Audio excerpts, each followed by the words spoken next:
जितनी जरूरत है। देखो धन कितना होना चाहिए, ज्यादा पैसा आना ये अच्छी बात है। ज्यादा पैसा, भगवान करे आपके पास बहुत पैसा है, लेकिन याद रखना कि वो पैसा जब आएगा तो आपके घर की शांति भंग करेगा, आपके घर में कलह कराएगा। जितने पैसे वाले लोग हैं ध्यान रखना कि पैसा है पर शांति नहीं। इसलिए ईमानदारी से जो कमा रहे हैं, ईमानदारी से जो कमा के खा रहे हैं वह धनवान भी हैं और शांति वाले भी। बेईमानी से जो कमा के धनवान हो रहे हैं वहां शांति तनिक भी नहीं। इसलिए पैसा कमाओ, मेहनत से कमाओ, ईमानदारी से कमाओ और बड़े आदमी बनो, पर ईमानदारी से। ये ना कि किसी का गला काट के बड़े आदमी बन जाओ। सुदामा जी चाहते ही नहीं। सुशीला ने कहा कि आपके मित्र मैंने सुना है कि द्वारिकाधीश हैं। हाँ तो जाओ दर्शन करे आओ। सुदामा जी बोले, सुशीला बोली कुछ मांग लो। भगवान बोले मांगेंगे, दर्शन करेंगे, है ना। और जब दर्शन करेंगे तो चल पड़े सुदामा। सुदामा जी चले। हाँ चले श्याम सुंदर से मिलने सुदामा, गाते हुए मन में हरे कृष्ण राम। चले सुदामा जी, पता नहीं रास्ता कहाँ है, चल पड़े। जब आप भगवान के लिए चलते हैं तो भगवान स्वयं रास्ता सुझाते हैं, दिखाते हैं। चलिए तो आप, तुम चलो मैं तुम्हारे लिए चलूंगा। जब सुदामा द्वारिका पहुंचे तो लोगों से पूछा, भैया ये कृष्ण कहाँ हैं? लोगों ने कहा आप कौन हो? बोले मैं सुदामा हूं। कहाँ से आए हो?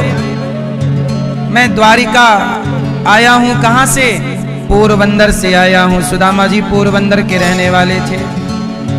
लोगों ने कहा क्यों आए हो? बोले अपने मित्र से मिलने। सुदामा जी बोले मित्र? लोग बोले कौन मित्र? बोले कृष्ण। लोग हंसे, वाह क्या कृष्ण तुम्हारे मित्र हो सकते हैं? तुम गरीब हो, वो राजा है। भाई राजा का मित्र तो राजा होगा, तुम जैसा गरीब कैसे होगा? सुदामा जी बोले यही तो भगवान की महिमा है कि वो हम जैसे गरीबों को भी अपना मानते हैं। बस तुम एक बार कह दो, कोई घनश्याम से कह दो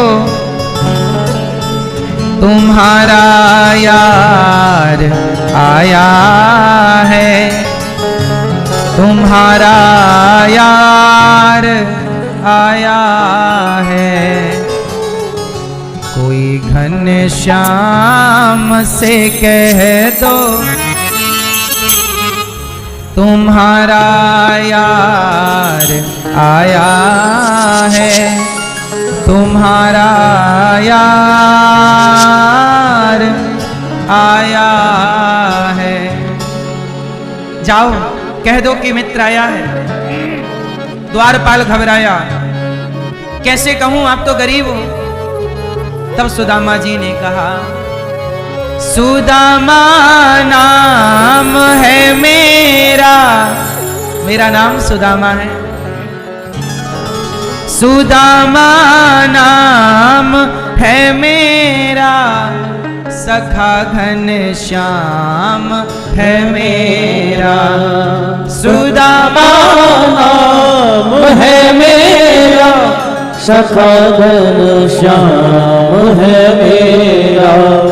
न घबराओ, द्वारपाल घबराया, ऐसा मित्र न घबराओ, कहो जाकर दिया है द्वार पर डेरा, दिया है द्वार पर डेरा। रहे हैं साथ कुछ दिन वो, यही अधिकार लाया हूँ, यही अधिकार लाया हूँ। कुछ दिन वो हमारे संग रहे हैं, इसी अधिकार से आया हूं। वो हमारे यार हैं, मित्र हैं।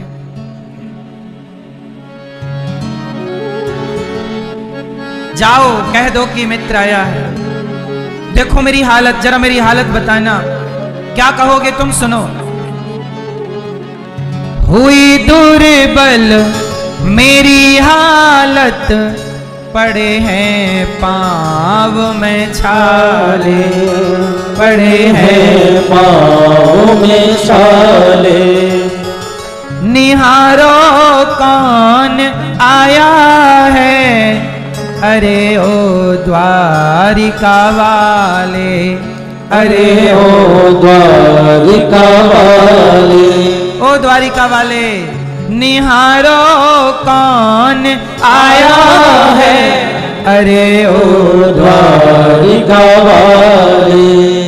सहारा कोई ना भैया, छोड़ संसार आया हूँ, छोड़ संसार आया। हे कन्हैया, कोई नहीं है तुम्हारे सिवा।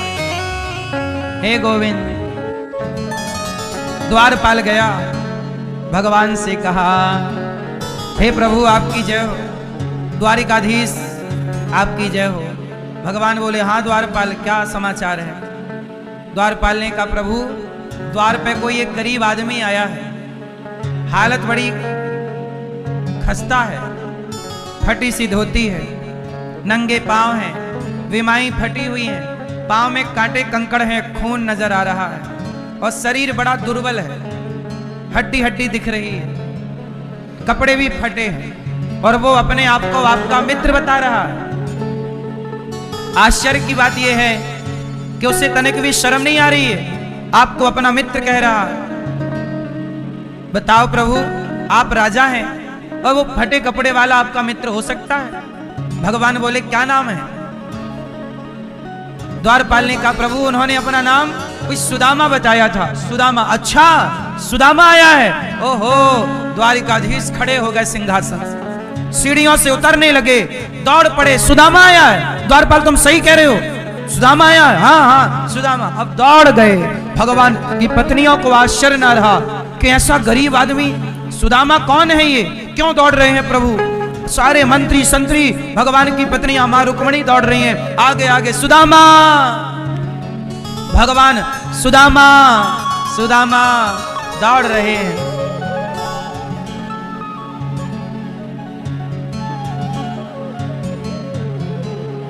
सुदामा सुदामा। द्वार पर खड़े सुदामा जी को लगा बड़ी देर हो गई, कोई आया नहीं, पता नहीं पहचानते हैं कि नहीं। सुदामा जी भी वापस जाने लगे और जब जाने लगे तो कानों में आवाज आई, सुदामा, मित्र सुदामा। और जब आवाज आई तो पलट कर देखा, वही घुंघराले से बाल, वही सुंदर सी छटा, वही सुंदर सी छवि, दौड़ रहे हैं द्वारिकाधीश। वाह! सुदामा जी देख करके समझ गए कि मेरे मित्र ने मुझे भुलाया नहीं है। सुदामा जी के पास भगवान पहुंचे और दौड़ते हुए सुदामा को अपने हृदय में भर लिया, अपने हृदय से लगा लिया, गले लगा लिया। सुदामा, मित्र सुदामा, तुमने बड़ी देर कर दी द्वारिका आने में। सुदामा बोले, देर मैंने नहीं द्वारिकाधीश, कब से तुम्हारे द्वारे खड़ा हूं, तुम आए नहीं। सुदामा जी थोड़ा सकुचा रहे हैं कि ये कितने सुंदर हैं, कितने अच्छे कपड़े पहने हैं और देखो मुझे गले लगा रहे हैं, मैं तो बिल्कुल गरीब आदमी हूं। तुरंत सुदामा जी थोड़ा दूर हो गए। भगवान बोले, क्या हुआ मित्र? बोले, प्रभु मैं आपके गले लगने की औकात नहीं रखता। भगवान बोले, क्या बात कर रहे हो, तुम तो मेरे मित्र हो, बताओ मैं क्या सेवा करूं? सुदामा जी बोले, बस प्रभु आपका दर्शन करना था, दर्शन हो गया, आपने पहचान लिया, इससे बड़ी दौलत क्या हो सकती है। सुदामा जी बोले, अब आज्ञा दो, अब मैं जाऊंगा। ना मित्र, ऐसे जाओगे? अभी मैं आपको कुछ दूंगा। सुदामा जी बोले, प्रभु आपने मुझे सब दे दिया। क्या दिया मैंने? सुदामा जी बोले, प्रभु सारे संसार के सामने आपने मुझे गले से लगाकर जो सम्मान दिया है, इस सम्मान से बड़ी कोई दौलत नहीं हो सकती। जो लोग मुझे भिखारी, भिखमंगा कह के अपमानित कर रहे थे, जो आपके और मेरे मित्रता में संदेह कर रहे थे कि पता नहीं इस गरीब का मित्र द्वारिकाधीश कैसे हो सकते हैं, आज गले लगाकर आपने मुझे सम्मानित कर दिया और सिद्ध कर दिया कि आप गरीबों के भी हैं। भगवान सबके हैं, सबको भगवान एक दृष्टि से देखते हैं। जो भगवान को भाव से भजता है, भगवान कोई भेद नहीं करते। शबरी के बेर खाते हैं, सुदामा को गले लगाकर अपनी सिंहासन पर बिठाते हैं और रुक्मणी जी से जरा जल मांगा के जल लाओ, ब्राह्मण के पांव पखार दूं। और जब ब्राह्मण के चरण धोने लगे, रुक्मणी जी ने पांव लाने पानी लाने में देर कर दी, तो सुदामा जी ने देख सुदामा की दीन दशा, करुणा करके करुणा निधि रोए। पानी परात को हाथ छुओ नहीं, नैनन के जल से पग धोए। सुदामा जी के नेत्रों का भगवान ने अपने नेत्रों के जल से सुदामा के पांव धो दिए, चरण पखार दिए। वाह, भगवान जैसे केवल भगवान है मेरी मां, भगवान जैसे केवल भगवान है, भगवान जैसा और कोई नहीं। इसलिए आपसे मेरी प्रार्थना है कि भगवान को जब आप याद करते हैं तो भगवान भी आपको भुलाते नहीं हैं। सुदामा से कहा मित्र क्या लाए, पोटरी छिपाने लगे, छीन ली भगवान ने, और जब छीनी तो एक मुट्ठी चावल उठाए और भगवान ने चावल ग्रहण कर लिया। एक मुट्ठी चावल ग्रहण कर लिया भगवान ने। एक मुट्ठी चावल खा के भगवान ने लोगों की संपदा लुटा दी। जाओ विश्वकर्मा जी, सुदामा इतना सा लेते हैं और इतना सारा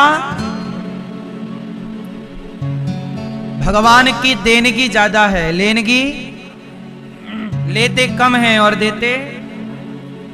सुदामा से एक मुट्ठी चावल लिए, खाए और विश्वकर्मा को बुला के धन धान्य से परिपूर्ण कर दिए। वाह मेरी मां, सुदामा ने भगवान को क्या दिया था? मुट्ठी भर चावल। चावल अन्नदान, चावल मतलब अन्न। सुदामा जी ने अन्नदान ही तो किया। भगवान अन्नदान से बड़े प्रसन्न होते हैं। धरती का सबसे बड़ा दान अन्नदान। अन्नम ब्रह्म। जब अन्नदान कोई करता है तो भगवान कहते हैं कि तुमने मुझे ही दान किया, और दान देने से चीजें बढ़ती हैं, भक्ति भी बढ़ती है। सुदामा जी के पास क्या था? मुट्ठी भर चावल दे दिए। भगवान कहते हैं तुम अपनी हैसियत से मुझे दो, मैं अपनी हैसियत से आपको दूंगा। तुम दो तो सही, अब तुम दोगे ही नहीं तो काम कैसे बनेगा? बात समझ में आई क्या? तुम अपनी हैसियत से दो, ईश्वर अपनी हैसियत से देंगे। तुम घबराओ ना, तुम्हें भी देते हैं भगवान।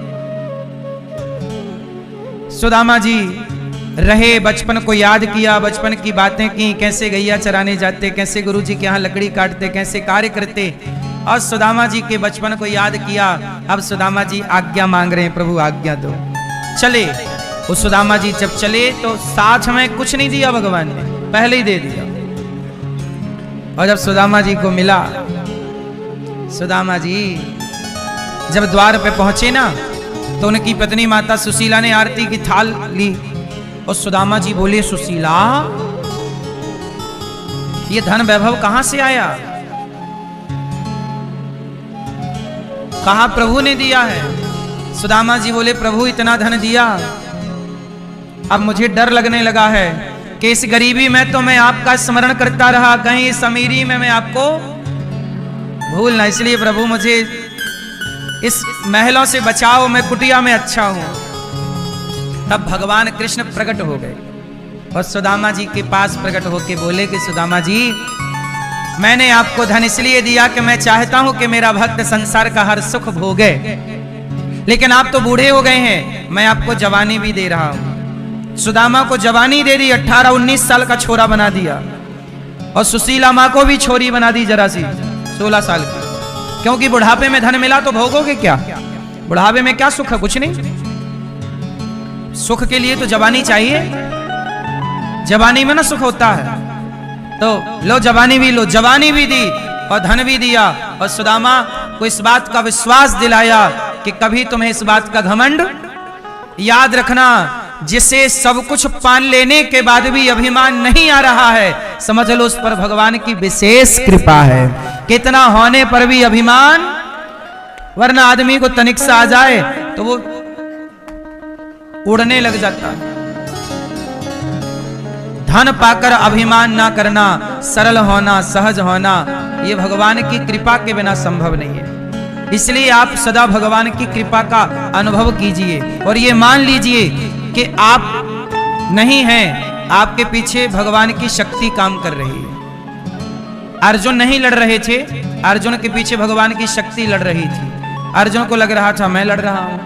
हम लोग ये गलतफहमी पाल लेते हैं कि जी अपनिच भगवान है, अभिमान इस तरह से आ जाता है।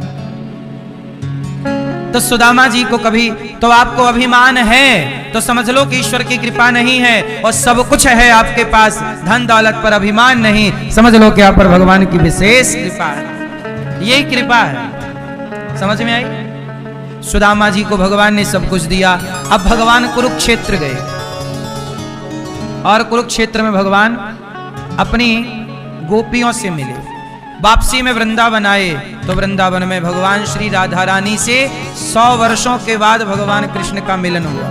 भगवान अपनी गोपियों से कब मिले? 100 साल बाद।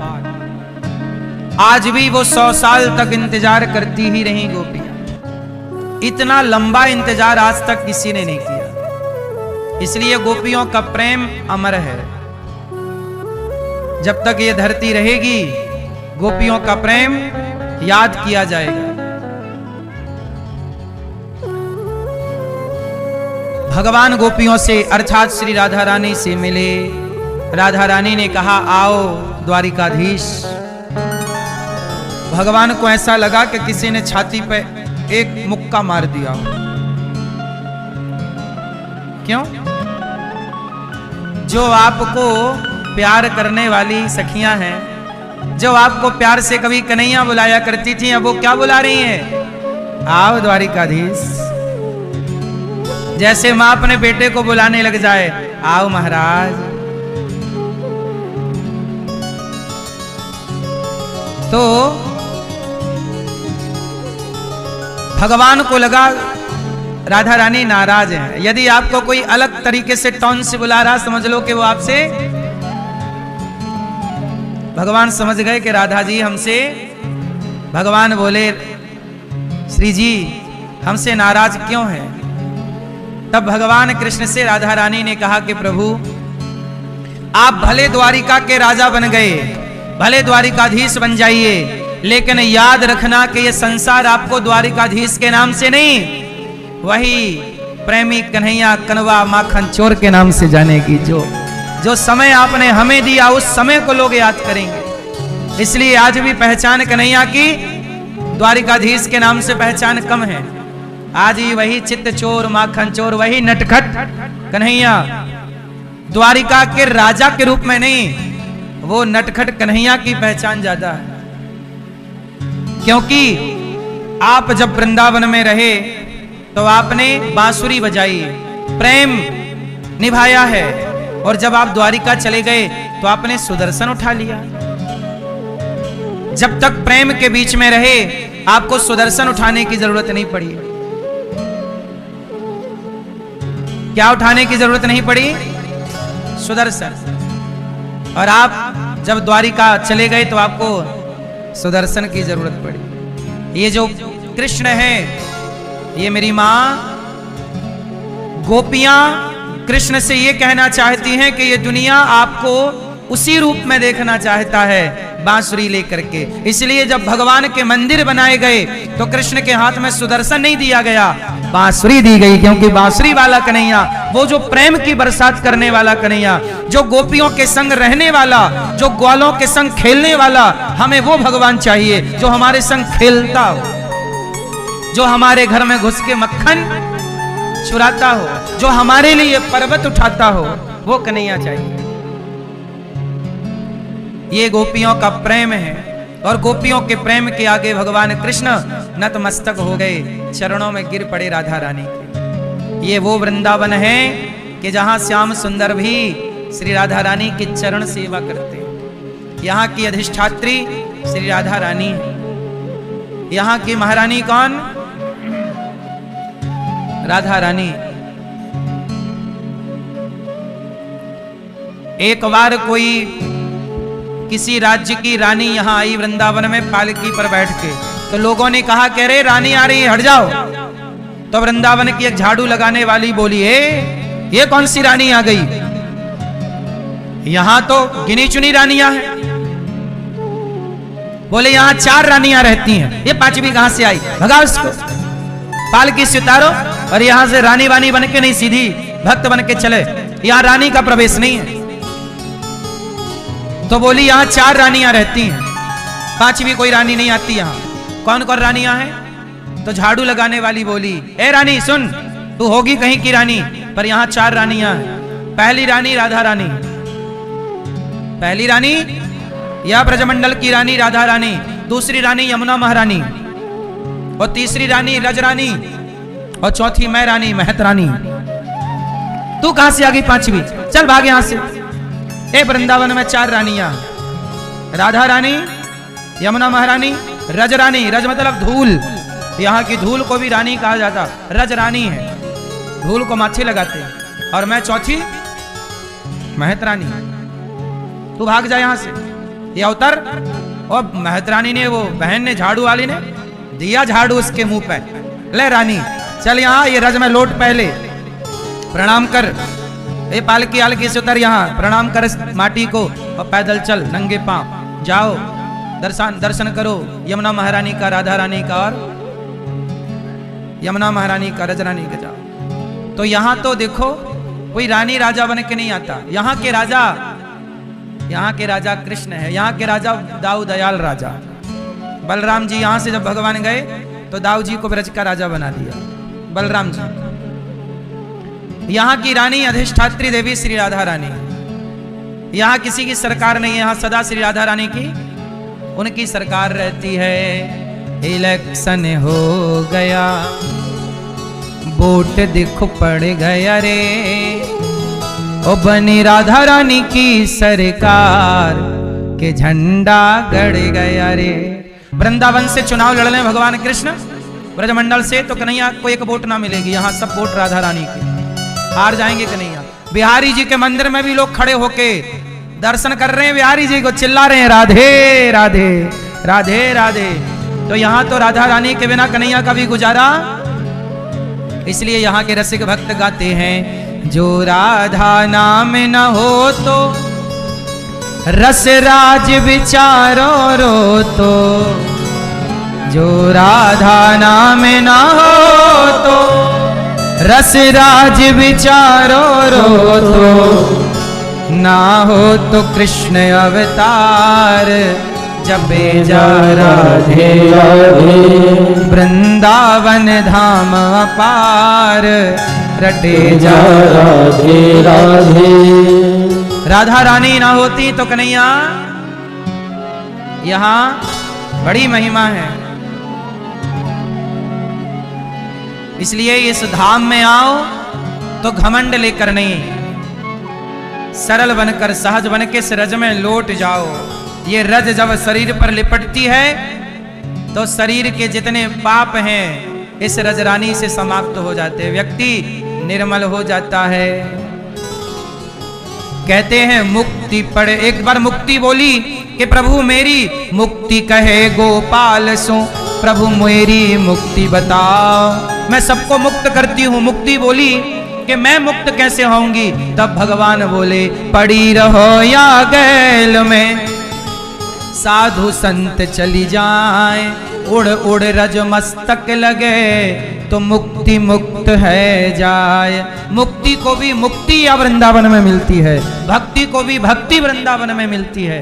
तो भाई ये वृंदावन कौन है? ये वृंदावन की लीला मत जानो गुड़ को चीला। गुड़ का चीला जानती हो मैया? मैया चीला नहीं खाती हो, ये लाल मैया को खवा देना। ये कह रही हम नहीं जानती। ए मेरी माँ, कैसी निष्ठुर तुम्हारी माँ है, तुम्हें चीला नहीं खवाई है? छोरा छोरियों को चीला वीला तो खवाते रहा करो मेरी माँ।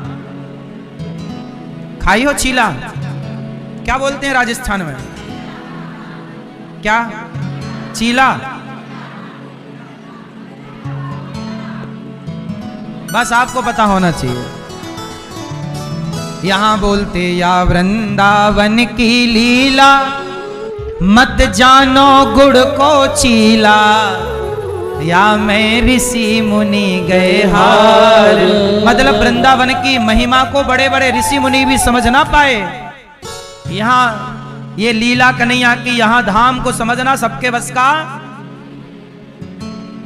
वृंदावन की लीला, मत जानो गुड़ को चीला, या मैं ऋषि मुनि गए हार। जपे जा राधे राधे वृंदावन धाम अपार। जपे जा राधे राधे। कुरुक्षेत्र भगवान गए और फिर भगवान ने सब गोपियों से मिलजुल करके आप वापस आए। देवकी माँ के 6 पुत्रों को भगवान ने लौटाया। भृगु जी ने भगवान के लात मार दी, परीक्षा ली। भगवान सदा नम्र रहे। सांब पेट में कपड़ा बांध कर जाता है। संतों का अपमान, नवयोगेश्वरों का संवाद, दत्तात्रेय जी के 24 गुरुओं की कथा। तो भगवान दत्तात्रेय जी 24 गुरु बनाते हैं।